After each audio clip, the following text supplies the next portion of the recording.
Bonjour, je suis contente d'être de retour avec vous pour les ateliers en direct du mercredi. Alors, on commence 2001 avec un sujet qui va intéresser sûrement les femmes. Évidemment, je vais parler aujourd'hui de la ménopause. La fameuse ménopause, qui est un processus naturel du vieillissement, mais qui n'est pas sans causer des fois des malaises, des symptômes chez la majorité des femmes. Alors, et la ménopause s'échelonne sur plusieurs années. Là, on parle de périménopause. Donc, c'est important parce que il faut savoir qu'on n'est pas obligé de subir tous les désagréments qui peuvent venir avec cette belle opportunité qu'on a de vieillir, évidemment. Alors, la ménopause va nous emmener des petits symptômes, malaises. Et aujourd'hui, mon but, ça va être de vous aider, de vous donner des trucs pour justement pallier à ça de façon naturelle. Alors, aujourd'hui, je vais vous expliquer en gros pourquoi on a certains symptômes lors de la ménopause, périménopause. Je vais vous suggérer plusieurs huiles essentielles qui peuvent vraiment vous aider à s'occuper, prendre soin de vous de façon naturelle. Et à la fin, je vais vous donner certaines petites idées, recettes que je vais partager avec vous. Alors, je me présente encore, Myriam Sonnet, aromathérapeute, formatrice et conseillère en santé naturelle. Mon but, c'est toujours de vous montrer de façon simple comment utiliser vos huiles essentielles pour que ça soit optimal, efficace et sécuritaire. Alors, la fameuse ménopause. Comme je disais, l'âge de la ménopause, c'est en général 52 ans, mais comme je disais, ça peut s'échelonner sur plusieurs années avant et même après les malaises ou les symptômes qu'on va avoir. Alors, des fois, on parle de 40 à 56 ans là, de variation où ce qu'on peut avoir ces petits symptômes-là. Et en fait, pourquoi qu'on a des symptômes durant la ménopause? Certaines en ont. Évidemment, il y a des femmes qui vont avoir de très légers symptômes, d'autres que ça va être modéré. Il y a des femmes que ça va être vraiment des symptômes très importants. Et il y a certaines femmes qui n'auront jamais aucun symptôme. Tant mieux! Et vous êtes vraiment chanceuse si vous n'en avez aucun. Mais pourquoi, dans le fond, qu'on a des malaises ou des symptômes qui sortent, c'est que dans notre corps, il y a deux hormones féminines qui vont vraiment chuter. C'est-à-dire, il va y avoir l'oestrogène et la progestérone qui vont varier. Ils vont vraiment fluctuer dès le début de la périménopause et jusqu'à temps qu'elle cesse complètement. En fait, il va y avoir une irrégularité du cycle menstruel jusqu'à temps que le cycle menstruel cesse complètement. On n'aura plus de règles et donc l'arrêt de la fertilité. Et ces hormones-là, quand ils vont fluctuer dans notre corps, ça va apporter, pour certaines femmes, des petits malaises et des symptômes. Et on parle principalement de bouffées de chaleur. Ça, c'est vraiment les symptômes les plus courants. Là. Selon la Johns Hopkins Medicine, c'est vraiment 75% des femmes qui vont avoir des bouffées de chaleur et c'est la cause principale des consultations, c'est les fameuses bouffées de chaleur. Et ce qui se passe aussi, je voulais vous dire un peu pourquoi les fameuses bouffées de chaleur, ça vient d'où? Bien, ça vient que dans notre cerveau, l'hypothalamus agit un peu comme un thermostat. Et lorsque les hormones fluctuent, comme je vous parlais, l'oestrogène et la progestérone, ça fait une espèce d'instabilité au niveau de l'hypothalamus et lui, il a un impact direct sur la contraction et la dilatation des vaisseaux sanguins. Alors, c'est pour ça qu'on a les fameuses bouffées de chaleur et oui, il y a des choses qu'on peut faire très très bien, facilement pour atténuer ces symptômes-là qui sont quand même assez désagréables. Il y a d'autres malaises évidemment que les bouffées de chaleur et les sueurs nocturnes, ça c'est les principales qu'on entend le plus souvent, mais la périménopause peut englober énormément de petits malaises, comme par exemple, je vais vous nommer évidemment l'irrégularité des règles, comme je parlais tantôt, la sensibilité au niveau des seins.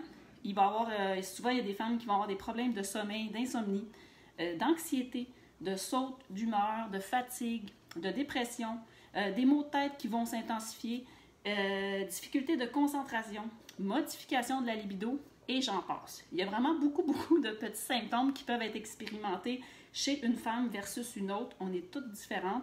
Et les huiles essentielles vont vraiment aider pour tous ces petits symptômes-là.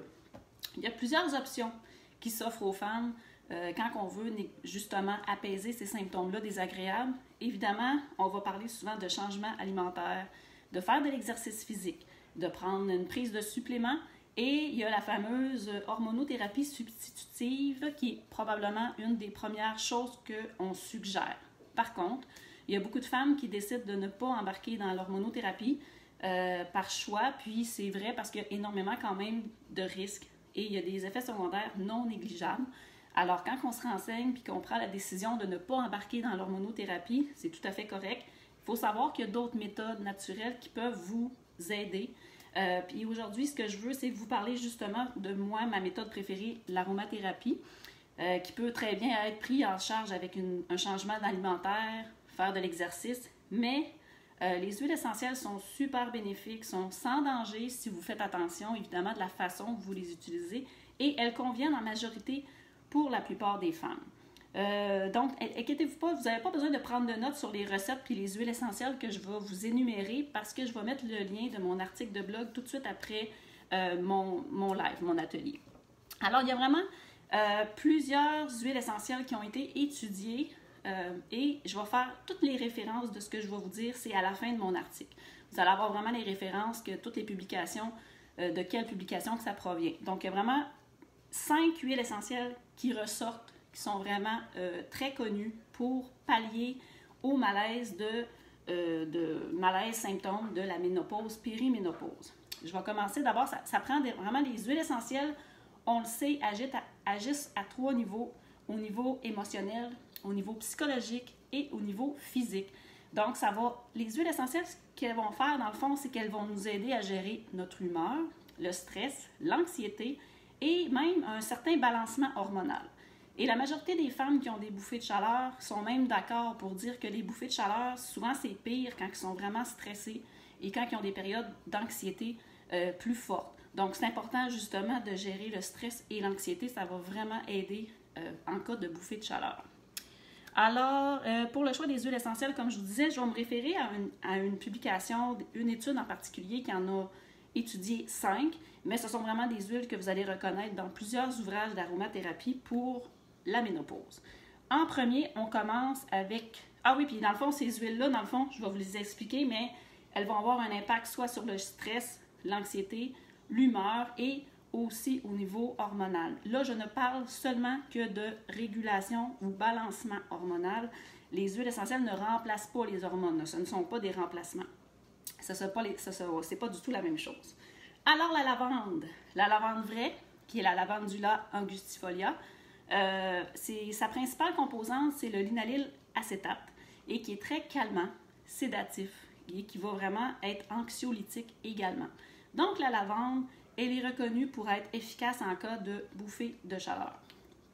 Comme je vous dis, toutes les références sont dans mon article, vous allez pouvoir les trouver.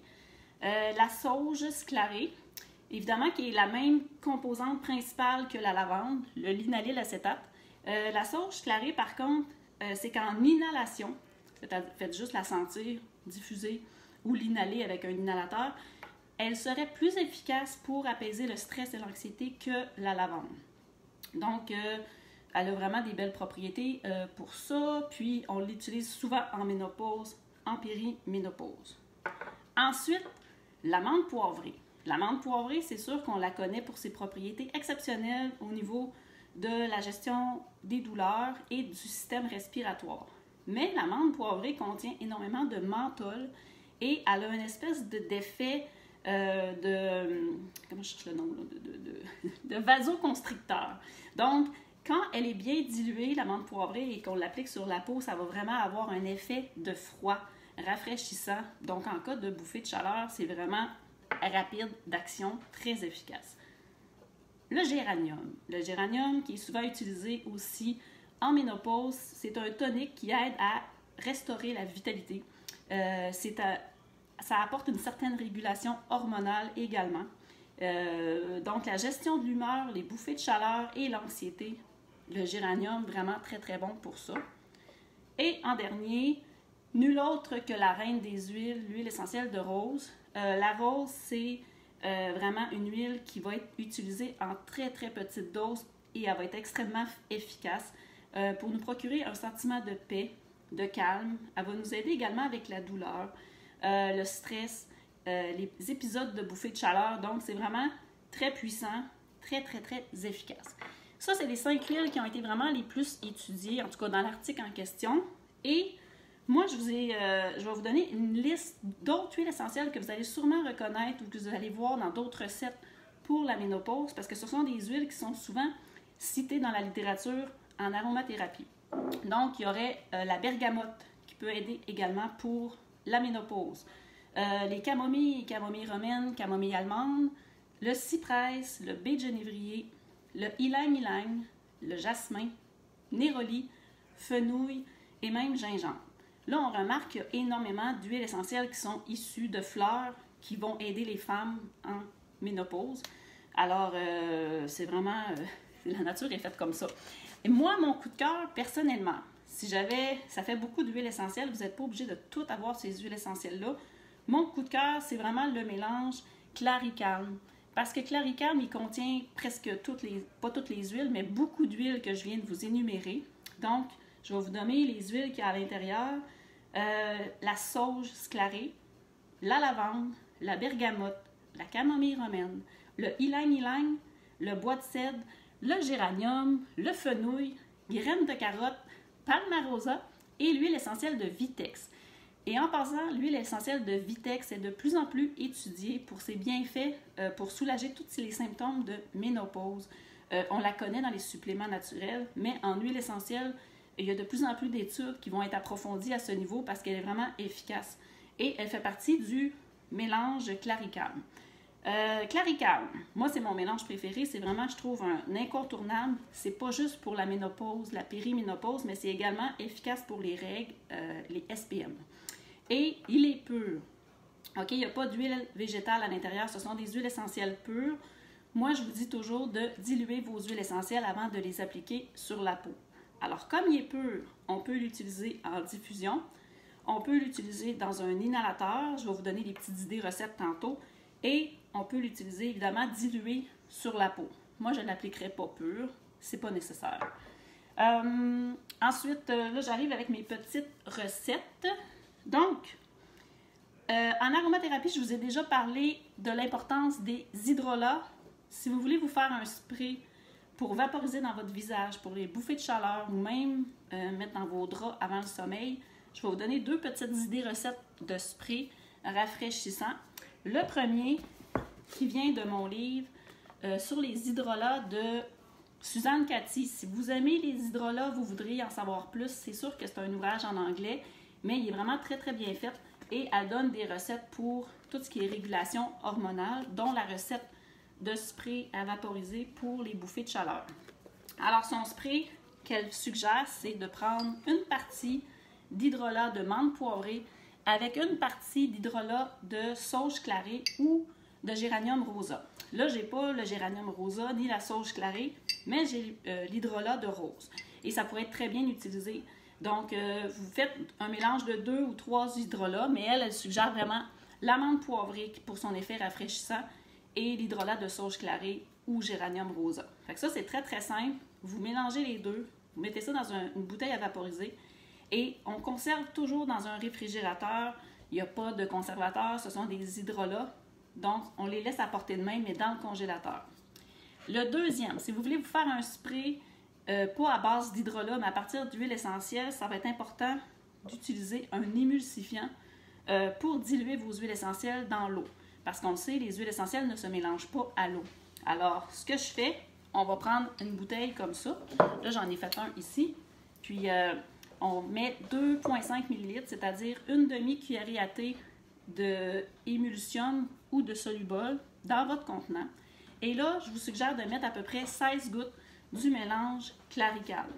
OK? Là, je vais vous expliquer comment je fais pour mesurer les gouttes tantôt. Si vous n'avez pas le Claricalm, dans mon blog, vous allez voir, il y a d'autres idées recettes avec le géranium, la lavande, la sauge clarée, etc. Donc, vous mettez une demi-cuillerée à thé avec 16 gouttes, vous mélangez et vous rajoutez une demi-tasse d'eau filtrée, vous brassez. On maintient toujours ça au réfrigérateur parce qu'il n'y a pas de conservateur, mais ça va vraiment faire un spray rafraîchissant. Avec les huiles essentielles, on va plus privilégier la nuque, le cou, les poignets, peut-être pas le visage, parce que le solubol ou l'émulsium, on peut peut-être réagir certaines peaux. Donc, mais c'est ça, c'est vraiment un spray rafraîchissant à utiliser au besoin. Ça, c'est les deux recettes de spray, très, très faciles. Ensuite, un roll-on. Là, je vous ai dit tout à l'heure que le Claricam, je l'adore, tout ce qui est dedans, c'est merveilleux, mais il est pur. Alors moi, mon truc, c'est que je les ouvre, les roll-on. Je ne l'utilise jamais pur comme ça. Comme je vous dis, c'est pas nécessaire. Et on a des petits trucs comme ça pour enlever les bouchons. Alors, j'enlève simplement le bouchon, puis là, je vais le vider dans un contenant que j'ai recyclé d'huile essentielle. Toujours pratique de conserver nos petits contenants comme ça, de les laver comme il faut. Et là, je vais simplement vider mon mélange pur de Claricam dans ma bouteille. C'est important aussi de conserver, de nettoyer les petits codi-gouttes qui vont nous aider à compter le nombre de gouttes. Bon, là, c'est sûr que mon contenant, il contient quand même quelques gouttes dedans, là, mais là, c'est pas à la goutte près, c'est pas grave. Normalement, ça serait un roll-on propre, mais là, je vais me faire un roll-on dilué de Claricam pour tout ce qui est périménopause, ménopause ou SPM. Donc là, ce que je fais, je suggère, moi dans mon article de blog, vous allez voir la recette, c'est du 4%. Et souvent, sincèrement, 4% c'est suffisant pour ce qu'on a de besoin. On est mieux de commencer toujours à des petites dilutions. Essayez-le pendant une journée ou deux. Si vous voyez que ça n'a pas d'impact sur vous, vous pouvez augmenter à coup de 2 gouttes. C'est pas nécessaire d'y aller pur. Comme je vous dis, là, ça va plus créer des réactions allergiques sur la peau à long terme, ce qu'on ne veut pas. Alors, moi, je vais mettre simplement dans mon roll-on 8 gouttes de Claricam. Et je complète avec de l'huile de coco fractionnée. Ça peut être l'huile végétale que vous avez dans votre cuisine, mais on adore l'huile de coco fractionnée parce qu'elle pénètre rapidement dans la peau et elle ne laisse pas un film gras. Alors, tout simplement, je remets mon bouchon de roll-on. Et là, je vais identifier qu'il est vraiment dilué, là, qu'il n'est pas pur. Et vous allez voir, 8 gouttes, c'est un 4% dans un roll-on de 10 ml. Et ça va sentir très, très bon. Ça va aider, dans le fond, à quoi qu'il va servir ce roll-on-là? Il va aider à apaiser, à calmer, enlever les niveaux de stress, l'anxiété et même au niveau hormonal. Il y a certaines huiles essentielles qui peuvent jouer à ce niveau. Donc, on l'utilise aux endroits qu'on désire, les poignets, ça peut être sur le bas-ventre, dans la nuque, à l'endroit désiré là, comme tel. Et si vous savez que vous avez toujours des symptômes qui reviennent à tous les jours, vous êtes dans une espèce de période là, que ça dure, que c'est très désagréable, bien, vous pouvez l'utiliser facilement matin et soir. Sinon, on suggère de l'utiliser au besoin. Ou au début des règles, pendant les règles, lorsqu'elles deviennent irrégulières ou quoi que ce soit, ou même dans les SPM, ça peut être un très beau mélange. Donc, essayez-le à 4%. Vous allez être surpris, ça fonctionne super bien. Si c'est pas assez pour vous, augmentez de 2 gouttes à la fois, mais vous allez sauver votre Claricam dans un autre contenant. C'est important de bien l'identifier. Moi, j'ai mis une étiquette dessus et je sais qu'il est 100% pur. Alors ça, c'est mon idée roll-on. Si vous n'avez pas le Claricam, comme je vous dis, j'ai d'autres suggestions dans mon article d'huile essentielle que vous pouvez mélanger vous-même. Et l'inhalateur. Il ne faut pas sous-estimer le pouvoir des huiles essentielles de l'olfaction pour tout ce qui est soulagement en ménopause, périménopause. Si vous voulez en savoir plus sur les inhalateurs, j'ai déjà fait une vidéo qui se retrouve sur ma chaîne YouTube sur les idées d'utilisation et le pourquoi des inhalateurs. Donc, je vous suggère d'aller le revoir. Mais aujourd'hui, pour la ménopause, c'est une méthode très directe et probablement la plus efficace pour agir justement pour ces symptômes-là que je vous ai énumérés tout à l'heure. Donc, on va prendre simplement, encore une fois, comme je vous dis, mon mélange qui fait tout. Je mettrai simplement 15 gouttes de mon Claricam, mais en fait, pas lui, pas celui qui est dilué, celui qui est pur. Je mettrai 15 gouttes sur le petit tampon intérieur et refermer. Et si on n'a pas le Claricam, ça pourrait être simplement un mélange, je l'ai mis dans mon blog, vous allez voir, mais il y a la rose, évidemment, une petite goutte de rose. C'est pas pour tous les budgets. Donc, le Claricam est plus pour tous les budgets et vous avez tout en un produit. Et c'est ce que j'aime du Claricam. Et comme je vous dis, ça fait tout. On peut le diffuser. Là, je l'ai pur. Je peux le mettre dans mon diffuseur. Et ce qui est le fun des inhalateurs nasales comme ça, c'est qu'au travail, ça se transporte bien. Les gens qui sont sensibles aux odeurs autour de vous ne seront pas incommodés quand vous utilisez l'inhalateur. Fait qu'on respire, on l'utilise au besoin, il n'y a pas de danger. Et évidemment, tout ce que je vous dis aujourd'hui, ça convient pour la majorité des femmes. Si vous avez une condition particulière de santé, il faut vraiment en discuter avec votre médecin. Moi, ce que je dis, ça ne remplace pas des diagnostics, ça peut pas agir comme un diagnostic, mais c'est vraiment des idées pour utilisation et ça vaut la peine de les essayer parce qu'il ne faut pas vivre avec des symptômes désagréables comme ça. Il y a souvent plusieurs choses qui peuvent nous faire du bien. Il s'agit juste de le trouver.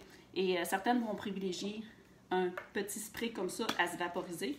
Ça sent super bon. On peut en mettre dans nos lits avant de se coucher. Et ce qui est le fun, c'est qu'on peut varier. Prendre un spray, un roll-on le matin, l'inhalateur dans la journée et on recommence le roll-on le soir avec le spray. Ça fait plusieurs idées de variantes. Alors, j'espère que vous avez aimé la vidéo.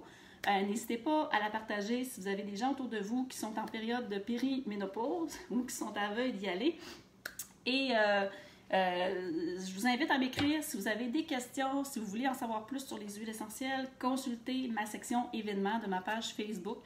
J'ai tout le temps des webinaires, comme j'en ai un demain soir. Si vous l'écoutez en rediffusion, c'est à vérifier.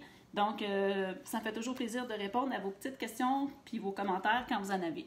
Alors, je vous souhaite une belle journée et je vais tout de suite publier mon article de blog sous la vidéo. Bonne journée!